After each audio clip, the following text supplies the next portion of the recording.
So as though things couldn't get any worse, they do. They go from bad to worse here, and Mordred comes back with the news of how Lancelot has slain all these knights, including Agravain, and has wounded himself. And Arthur's upset by this, certainly, but when he turns to Gawain, who's now taken on the role of the second-hand man to Arthur, Gawain says, look, I warned those guys not to put their foot in it, not to challenge Lancelot, not to make a ruckus, so I have no problem with the fact that Lancelot has killed them. But then Arthur is stirred up by Mordred to take Guinevere and to put her to the stake, to burn her alive for treason. Because Mordred says, I definitely know that she is traitorous to you, and now Lancelot, who's killed your knights, is in open warfare with you. So Arthur decides to take Guinevere, who hasn't really fled the country or anything, to take her and to burn her alive as a traitor. Gawain says, don't be hasty, Arthur, which again is, I think, ironic, because of course Gawain's the hasty one, but Gawain says, don't be hasty. I don't want to go to war with Lancelot. You don't want to go to war with Lancelot. This is going to cause major problems. And these guys that died knew what they were getting into, so don't do this.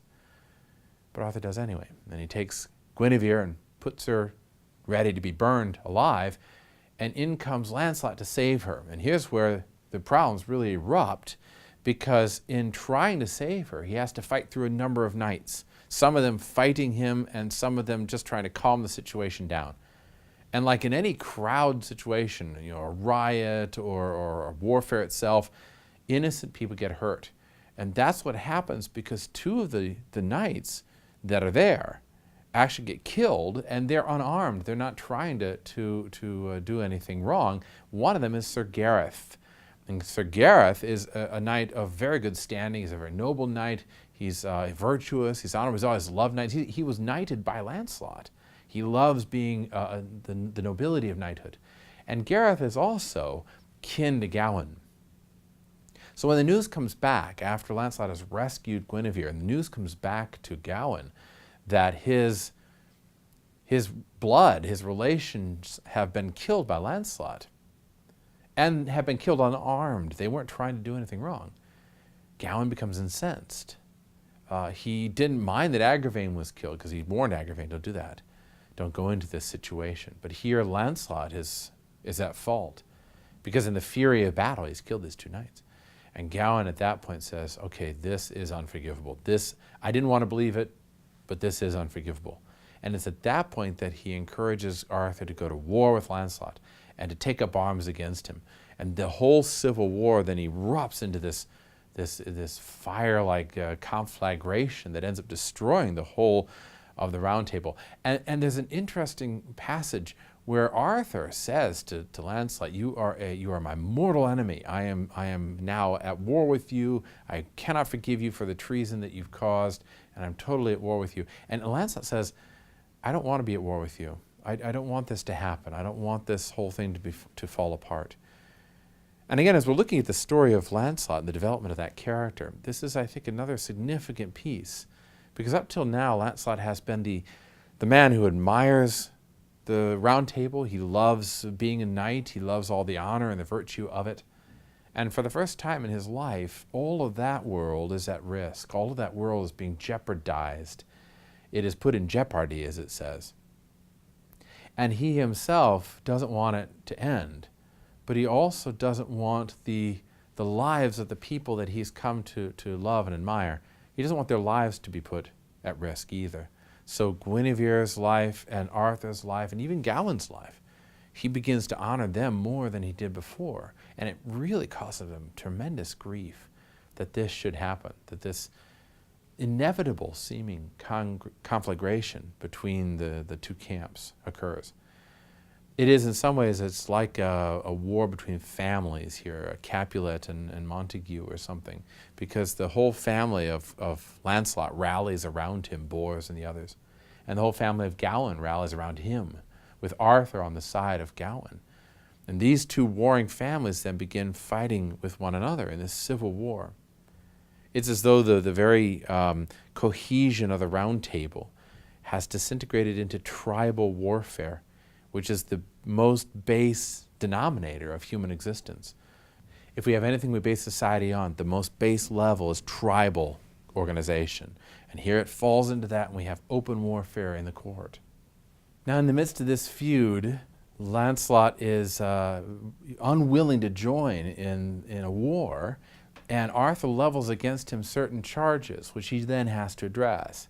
Arthur says the following: "Fie upon thy language," said the king, "for wit you well and trust it I am thy mortal foe, and never will to my death day, for thou hast slain my good knights and full noble men of my blood, that I shall never recover again.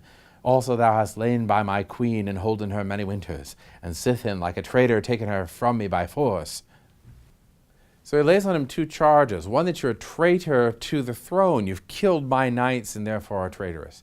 And second, you've lain with my queen. You have cuckolded me, and you have caused a rift between me and my wife. Lancelot has to defend himself, and he says, on the one hand, I did kill those knights, and I'm sorry I did, but I had to. They attacked me. What was I supposed to do? But on the second one, he has a response, which I think is quite significant. "As for my lady Queen Guinevere, except your person of your highness and my lord Sir Gawain, there is no knight under heaven that dare make it good upon me, that ever I was traitor unto your person.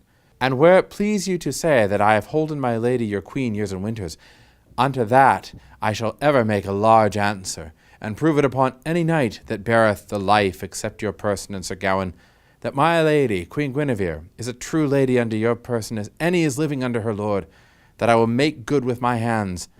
Howbeit it hath liked her good grace to have me in charity, and to cherish me more than any other knight, and under my power I again have deserved her love. For oft times, my lord, ye have consented that she should be brent and destroyed in your heat, and then it fortuned me to do battle for her. And or I departed from her adversary, they confessed their untruth, and she full worshipfully excused.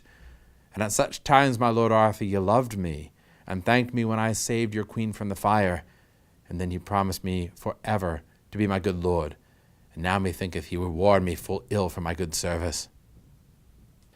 So Lancelot says, I've never slept with the queen, and I charge any knight to accuse me of it, and I will prove in battle that he's false.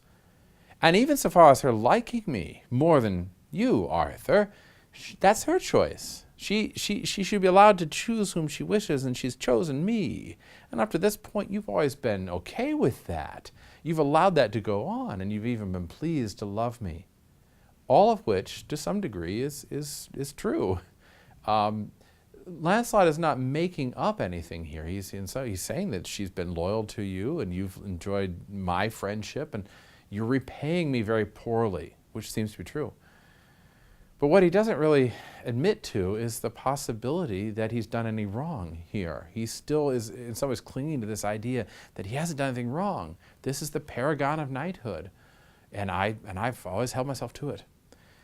Consequently, Gawain, who then encourages the king to make war on him, calls him a recreant knight. Recreant is recredere from Latin, which in French recroyer, which means somebody who is an apostate, somebody who is cowardly, cringing, has gone against a creed. And that's Lancelot is accused of anyway. Lancelot has gone against the creed he swore to protect the king and to be honorable to the king. And consequently, Gawain will not allow him to get away with simply saying everything's all right, because it isn't all right. And that's why the war continues and exacerbates and becomes worse and worse.